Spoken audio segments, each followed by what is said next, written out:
À votre avis, qu'est-ce que cette pagode représente? C'est-à-dire avec un pilier et ensuite cette forme-là. Qu'est-ce que cela représente?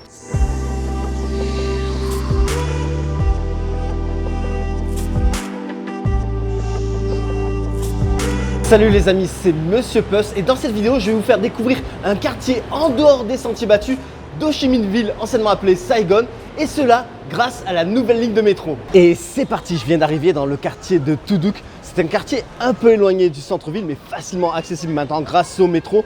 Ici, clairement, il n'y a pas de touristes. Mais alors, zéro touriste. Il n'y a pas de touristes vietnamiens, il n'y a pas de touristes asiatiques, il n'y a pas de touristes occidentaux, il n'y a pas de touristes. On est clairement en dehors des sentiers battus. Et ce qui est génial, c'est que justement, grâce au métro, on peut visiter cet endroit. Alors, moi, j'ai pris le métro à un endroit extrêmement connu par contre des touristes, qui est le marché Ben Thanh. Alors là, clairement, c'est l'un des icônes de la ville de Saigon et il y a énormément de monde. Et de là, donc, vous avez à côté du marché, vous avez une petite entrée de métro, l'entrée numéro 3 de la station Ben Thanh. J'ai pris le métro, ça m'a coûté 13 000 dong. 13 000 dong, ça fait à peu près 45 centimes d'euros.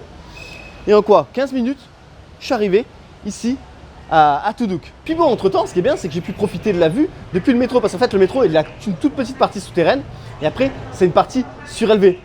Donc voilà, on peut profiter de la vue, c'est sympa. Et maintenant, on va découvrir le quartier de Thu Duc ensemble. Premier arrêt, il est 11h42 et donc l'heure de déjeuner. Là, je m'arrête à un petit magasin au hasard. C'est-à-dire, je suis sorti du métro, j'ai marché genre 150 mètres. Il y avait ce truc-là qui s'appelle Bobby Tet Only. Et voilà, il y avait pas mal de monde. Je me suis dit, bon ben, pourquoi pas. Là, je me suis pris du bœuf avec un œuf, du fromage, du pâté, une saucisse. On m'a donné aussi un pain, il y a aussi de la salade. À boire, je me suis pris un chada. Voilà.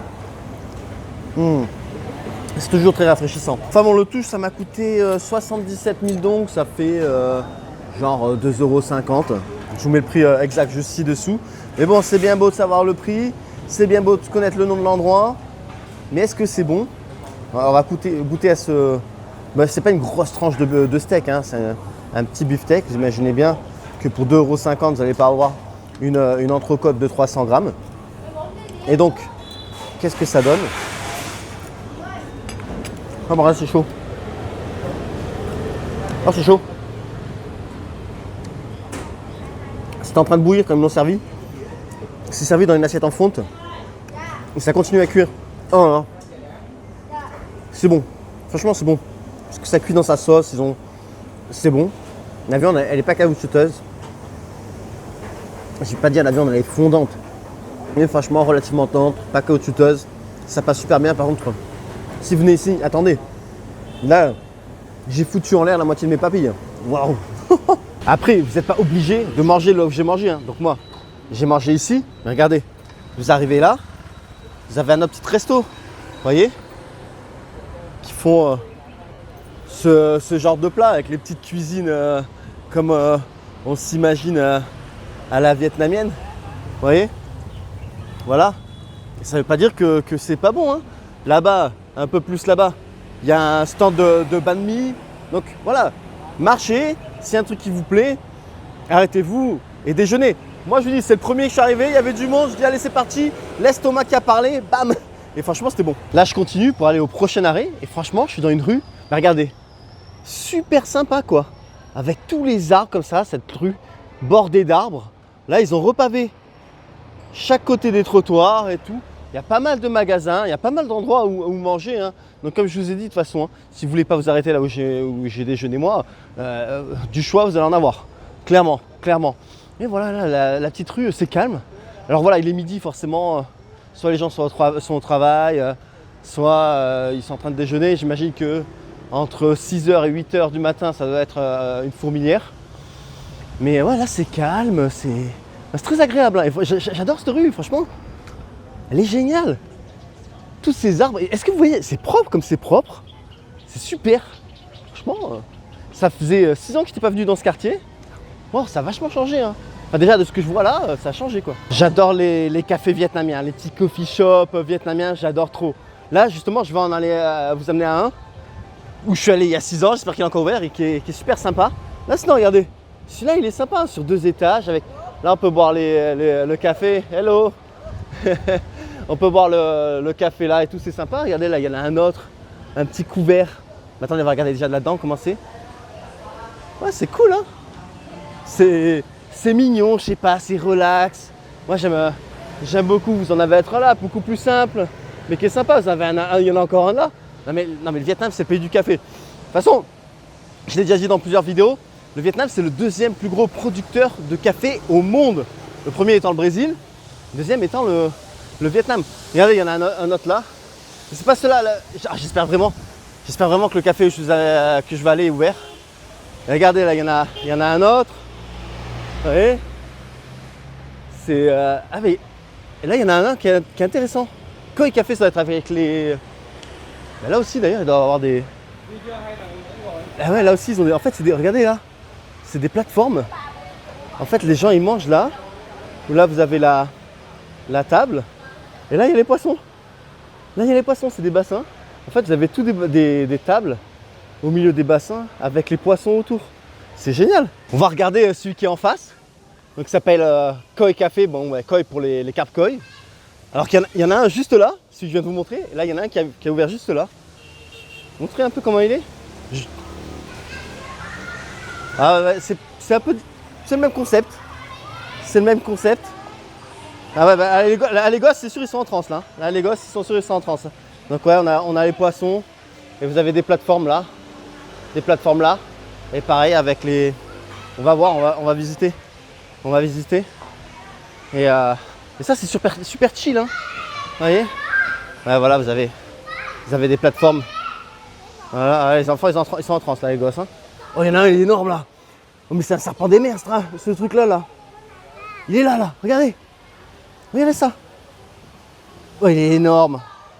Il va arriver là. Regardez, il va arriver. Il va sortir. Il est là. Regardez-moi la longueur de ce truc. C'est quoi ça? C'est un descendant du dragon, le truc là. Il est énorme. Donc voilà. Vous avez vu, il y a plein de choix au niveau café, franchement. Comme d'hab, hein, ça change pas du Vietnam. Vous avez toujours plein de choix. Mais c'est des trucs, des concepts sympas, des concepts différents. Enfin, des concepts différents à part les 2 voisins là, quoi. Mais c'est cool. Donc après le déjeuner, vous pouvez tranquille digérer avec un petit café au café de votre choix. Voilà. Tac. Je suis trop content, il est ouvert. Ceux qui me connaissent, qui suivent déjà mes vidéos, vous savez que quand je suis à Saigon, il y a un café en particulier donc je suis amoureux. C'est Café Lin. Et en fait, j'aime trop. Vous voyez, les gens, ils sont là comme ça, ils chill, avec toute la structure en bois et tout comme ça. C'est vraiment génial. Et en fait, quand vous rentrez, ça fait vraiment ambiance des années 80 au Vietnam. Et je sais pas, j'adore, vous voyez. Ça fait vachement rétro, vachement... Il passe toujours de la petite musique vietnamienne en journée. C'est génial, vous voyez. C'est vraiment, je sais pas, la déco, j'adore. Cynthia même. Vous voyez, les petits coins comme ça. C'est super. Voilà, les gens qui sont là, en terrasse en ce moment. En janvier, c'est vachement agréable de rester en extérieur. Café Lin, oh là là, je suis trop content. Vous voyez les petits trucs comme ça? Vous voyez, là, avec la machine à coudre, l'ancienne machine à coudre. Vous pouvez vous asseoir là, pour votre café. Vous montez à l'étage. Mode café Denda. Ah, c'est trop cool, c'est trop stylé, j'aime trop. Oh, elle est vachement basse. J'ai fait une chute. Ok. Magnétine.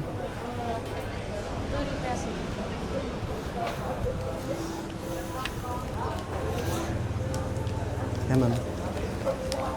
Ah, je kiffe trop là. Je suis en transe. Je pense que j'ai trop levé la caméra, je devais pas filmer. Me filmer.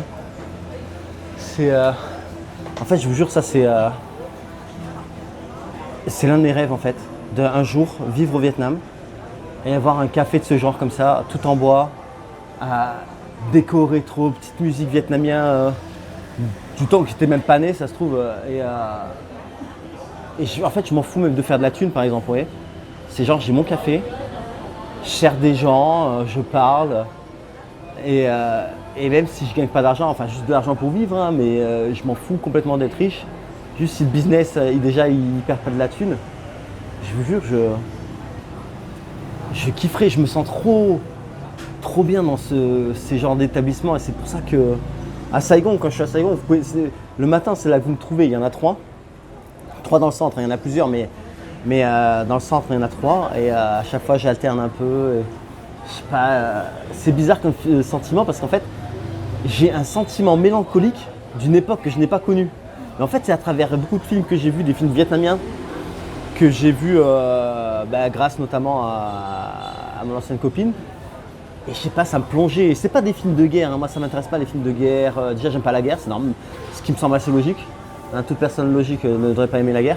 Mais voilà, ça me plaît pas de regarder des films de guerre du Vietnam, mais d'autres films qui vont vous apprendre sur comment c'était avant, sur les valeurs aussi. Et ça j'aime beaucoup. Et quand je vais dans ces endroits-là, j'ai une mélancolie d'un temps que je n'ai pas connu en fait.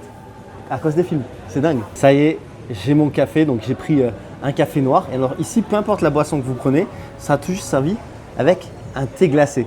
Donc, peu importe ce que vous prenez, c'est servi avec ça, que vous vouliez ou non. Par contre, ce sera le même tarif. D'ailleurs, pour la petite histoire, donc là, le café noir, café glacé noir, quand vous êtes dans le centre, dans le district 1 ou le district 3, c'est 45 000 dong, ça fait 1,50 €. Et là, comme on est plus éloigné, il est à 30 000 dong, ça fait 1 €. Est-ce qu'il a le même goût? Est-ce qu'il a le même goût? Il a le même goût. Moi, franchement, de toute façon, le café vietnamien, c'est vraiment un café que j'aime beaucoup. J'adore sa marque, son goût prononcé. C'est parmi mes cafés préférés et j'en ai même une addiction, hein, je veux dire, à tel point qu'en fait, quand je ne suis pas en Vietnam, j'ai un vrai manque. Et je vais vous dire même, je vais aller plus loin.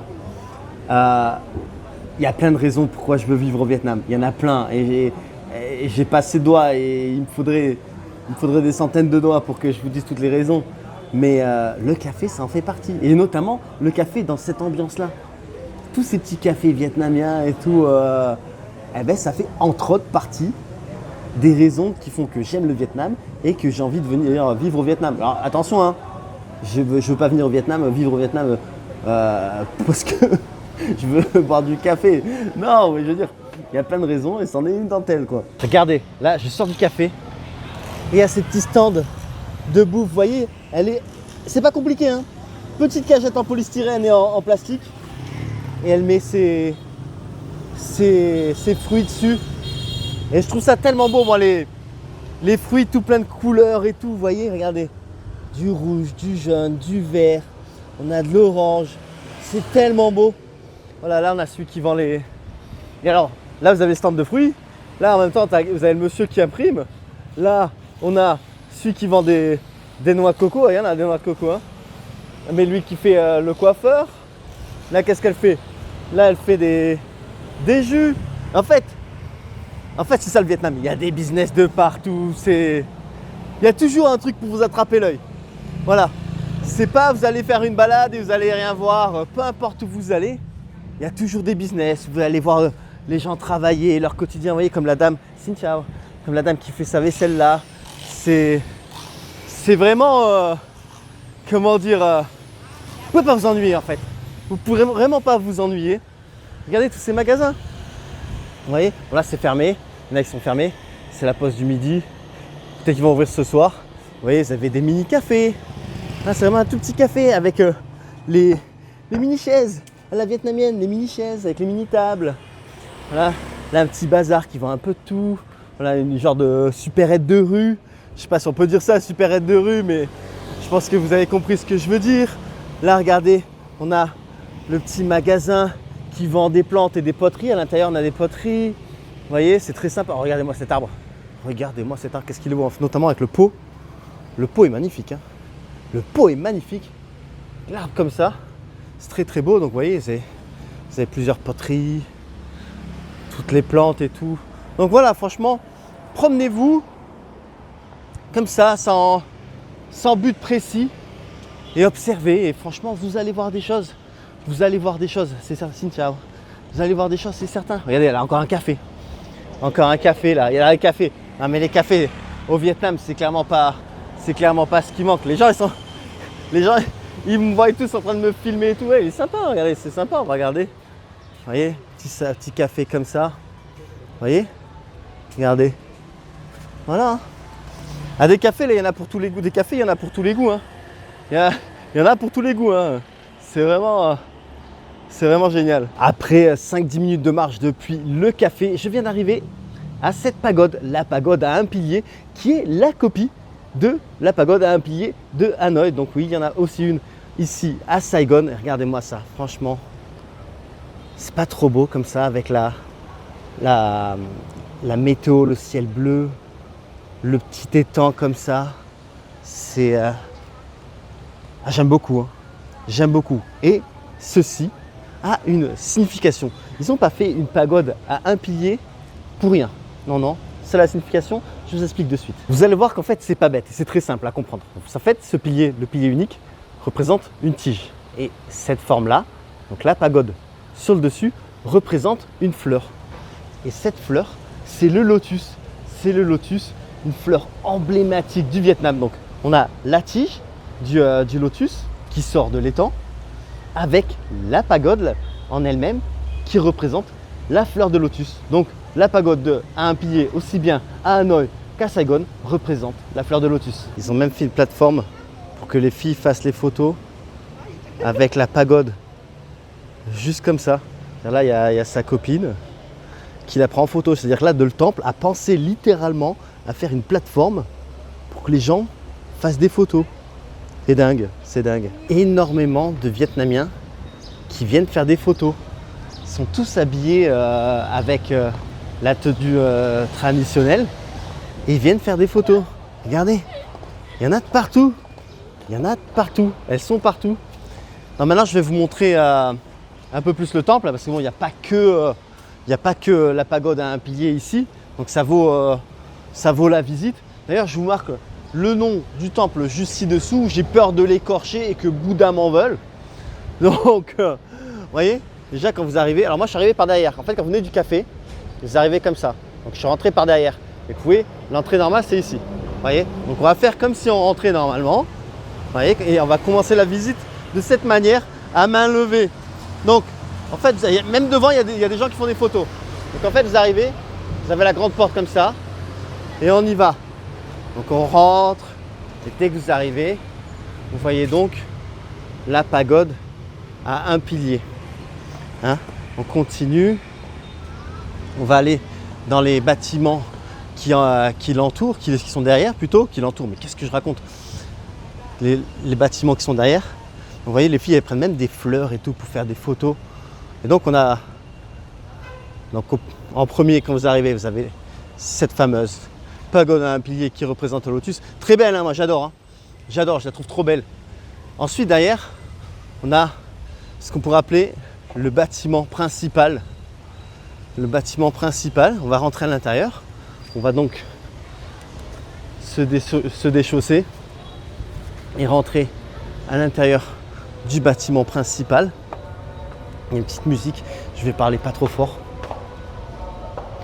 Voilà. Donc on rentre, c'est un temple bouddhiste, vous l'avez déjà compris j'imagine. Vous voyez. Très joli temple. Très joli temple.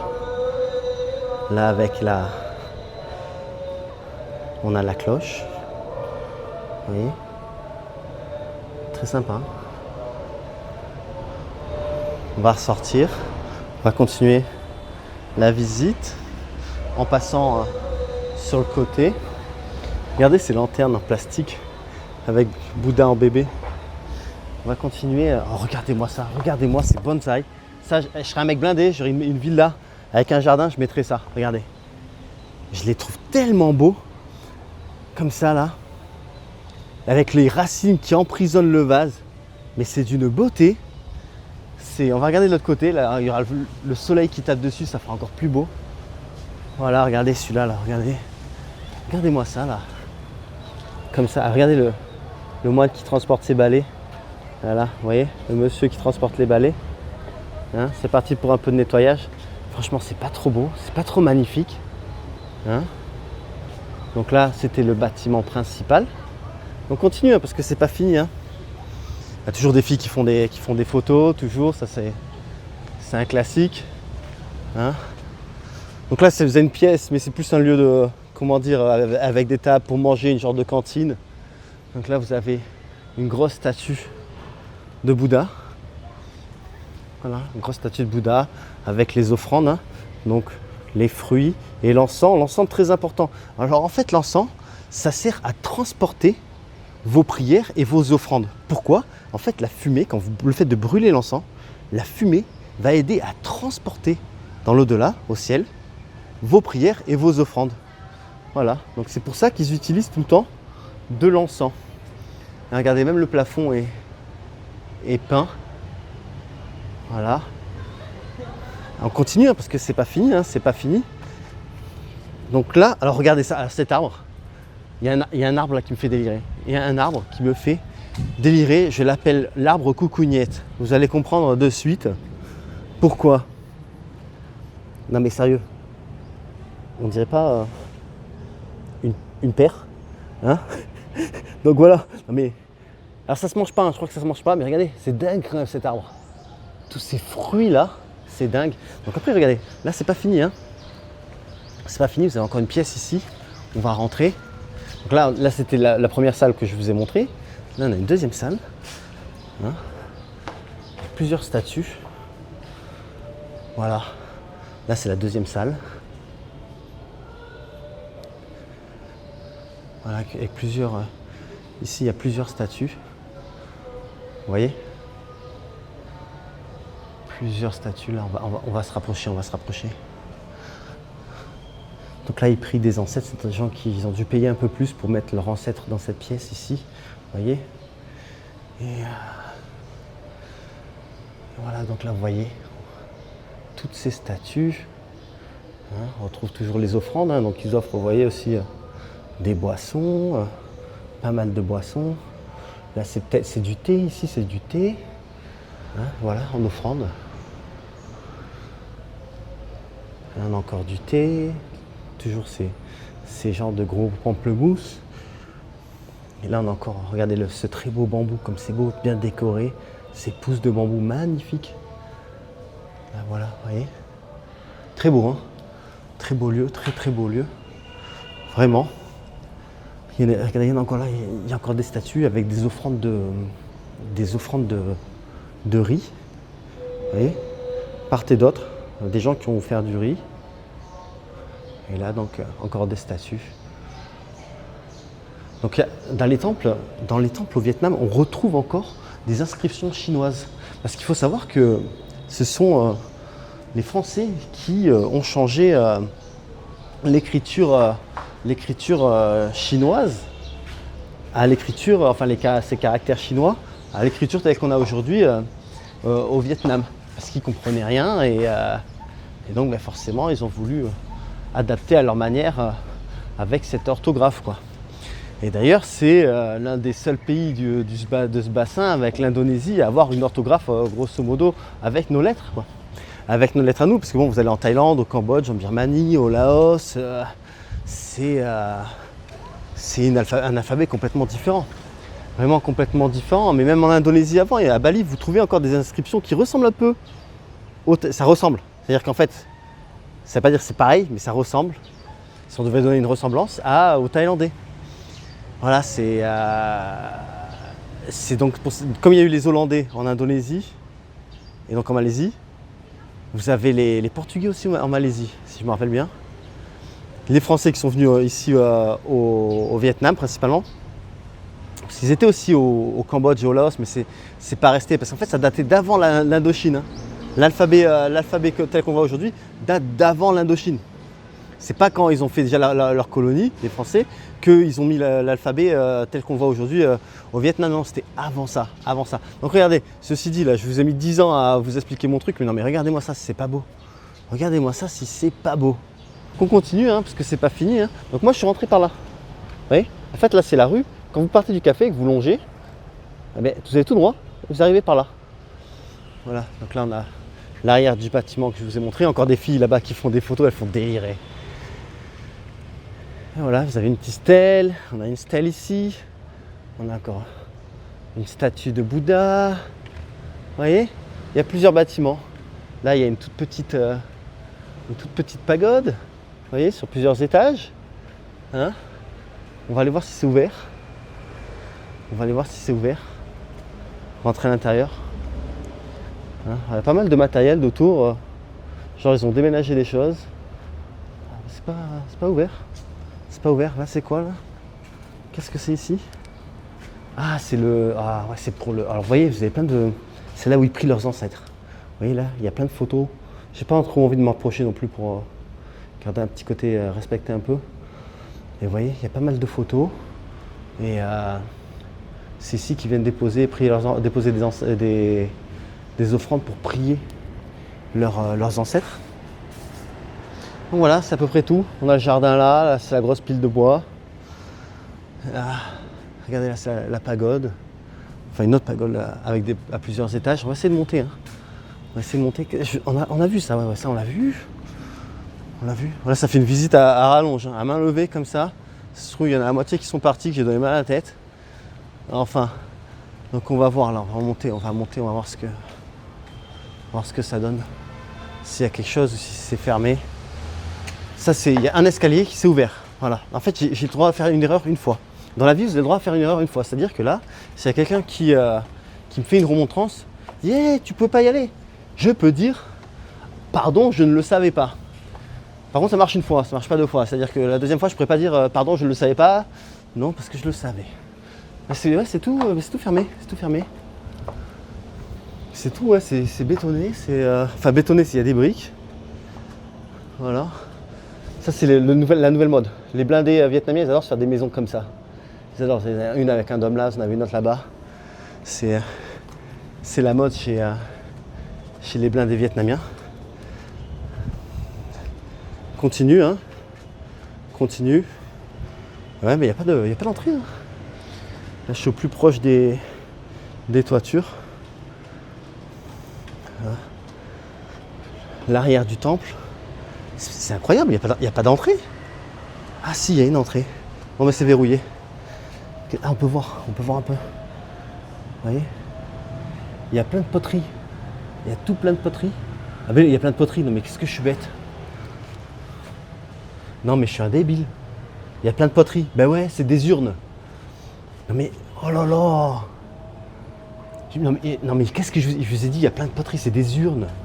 Donc voilà, en fait, je pense que ceux qui ont leur ancêtre ici doivent avoir la clé du cadenas pour rentrer et donc prier leurs ancêtres. Hein. Parce que voilà, le Vietnam, il y en a dit ouais, c'est un pays principalement bouddhiste, mais en fait non, les Vietnamiens prient leurs ancêtres, vraiment.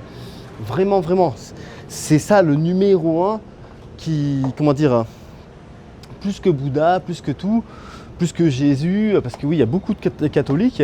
La religion catholique représente quand même à peu près 15% de la population. Mais vraiment, en fait, ce qu'ils font, c'est qu'ils prient leurs ancêtres. Et c'est pour ça que dans toutes leurs maisons, on trouve toujours un tout petit hôtel avec la photo du grand-mère ou de la grand-père, du maman ou du papa, ou les deux, enfin voilà. Et où il y avait des petites lumières, ils mettent des encens et tout ça, ou des petites offrandes. Parce qu'ils prient leurs ancêtres. Les ancêtres ont une importance incroyable ici au Vietnam. Voilà, donc c'est pour ça qu'on avait ce petit genre de cimetière là-bas où il y avait toutes les photos, l'appareil, pour que les gens puissent venir se recueillir auprès et prier leurs ancêtres. Voilà. Regardez, j'ai oublié de vous montrer ça. Le bassin avec les poissons, avec les carpes. Non mais lui c'est un requin. Ça c'est un requin là, c'est un requin albinos, c'est pas possible, un requin d'eau douce. Oh, il y en a, ils sont bastoc, hein, les pauvres, ils ont un tout petit bassin comme ça. Ils sont mastoc. Waouh. Je trouve que j'étais un peu vague dans mon explication de comment est arrivé l'alphabet actuel au Vietnam, c'est-à-dire qui est fait de lettres qu'on a nous en Europe. En fait, je vous ai dit ouais, c'est arrivé un peu avant que les Français colonisent le Vietnam, c'est trop vague. Hein. Donc en fait, plus précisément, au XVIIe siècle, il y a des missionnaires catholiques européens qui sont venus au Vietnam. Et ils ne captaient rien avec les caractères chinois. Donc ils ont voulu transcrire ces caractères chinois avec des lettres européennes et l'adapter parce que évidemment dans la langue vietnamienne on a beaucoup de tons, il y a plusieurs A, plusieurs E, plusieurs O, plusieurs U et donc il fallait aussi rajouter des accents à ces lettres pour qu'ils puissent donc adapté cet alphabet pour le vietnamien. Et bien évidemment, après, quand les Français sont venus coloniser le Vietnam, alors là, c'est vraiment là que l'utilisation de cet alphabet a été plus courante. Et jusqu'à arriver au jour d'aujourd'hui où c'est carrément officiellement l'alphabet utilisé au Vietnam, mais qu'on ne retrouve très peu dans les temples. Dans les temples, on utilise encore les caractères chinois. Voilà, donc c'est une trace du passé en un sens en fait. De voir ces caractères chinois dans les temples, c'est une trace du passé. Voilà, qui rappelle que le Vietnam a une histoire aussi avec la Chine. Parce qu'il faut savoir quand même que le Vietnam a été colonisé entre guillemets à plus ou moins ampleur pendant 1000 ans par la Chine. Donc vous imaginez que ça laisse énormément de traces. On est en janvier, il fait quand même un peu chaud. Là, je vais me prendre un petit rafraîchissement. Et en fait, je suis dans le café juste derrière moi. Donc le mec a son café comme ça. Vous voyez, son petit café avec ses petites chaises. Mais au passage, il vend de l'ail. Et en fait, c'est comment au Vietnam de voir des gens qui font plusieurs choses, quoi. Et regardez, ce qui est plus rigolo, c'est que donc il a son petit café, mais il utilise aussi l'endroit, la terrasse d'une ancienne maison abandonnée. Donc en fait, vous avez la maison abandonnée ici, vous voyez. Là, on a la maison abandonnée, taguée, tout ça. Je suis tombé en rade de batterie. Sur ma petite caméra, j'ai plus de batterie, je suis tombé en rade. Ça a coupé d'un coup. Donc je disais en fait, on a le terrain comme ça avec la maison. Là-bas, là, vous avez les gamins qui jouent au badminton. Allez, attention, attention, l'entraînement pour le championnat là. Donc le terrain et le mec a mis ses chaises ici, son petit café là, vous voyez, c'est énorme, c'est énorme.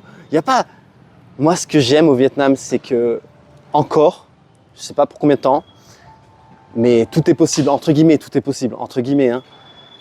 Et voilà, il a ce petit espace, ben, il l'utilise, il n'embête personne et personne l'embête et c'est sympa quoi. Moi je sais pas, je me mets là, ça paraît tellement bête. Juste parce que c'est ça, je suis sur le terrain, la terrasse d'un endroit désaffecté, avec la maison abandonnée, ben, je sais pas, alors qu'à côté il y a un café là. Il y a un café, genre stylé, arboré et tout, mais je sais pas, je vais m'asseoir là. C'est le truc spécial quoi, c'est le truc spécial, ça fait que ça me donne envie. Ça te donne pas peut-être envie à d'autres, mais moi je sais pas, ça me donne envie quoi. Ça y est, j'ai mon petit rafraîchissement qui est servi encore une fois avec du thé glacé, un chada. Alors là on peut vraiment dire chada puisqu'il y a des glaçons, da, ça veut dire glaçon, da. Il y a plein de tons, mais vous le dites en étranger, ça va être toléré, ils l'accepteront, vous dites chada, ils vont comprendre. Donc très rafraîchissant cette boisson là. Et moi ce que j'ai commandé c'est un thé au citron qui m'a coûté 28 000 dong. 28 000 dong ça fait moins d'un euro. Oh, le thé au citron, c'est toujours rafraîchissant. Toujours rafraîchissant, j'ai demandé sans sucre. Je sais pas, j'aime trop. Enfin bon, ceci dit, je voulais faire un petit aparté pour vous dire que j'ai écrit un e-book guide voyage au Vietnam de plus de 280 pages, dans lequel vous allez retrouver tout un tas de lieux connus comme d'endroits méconnus. Vous allez également retrouver une sélection d'hôtels pour tous les budgets, des restaurants, des stands de street food, des rooftop bars. Vous avez aussi tout un tas d'itinéraires.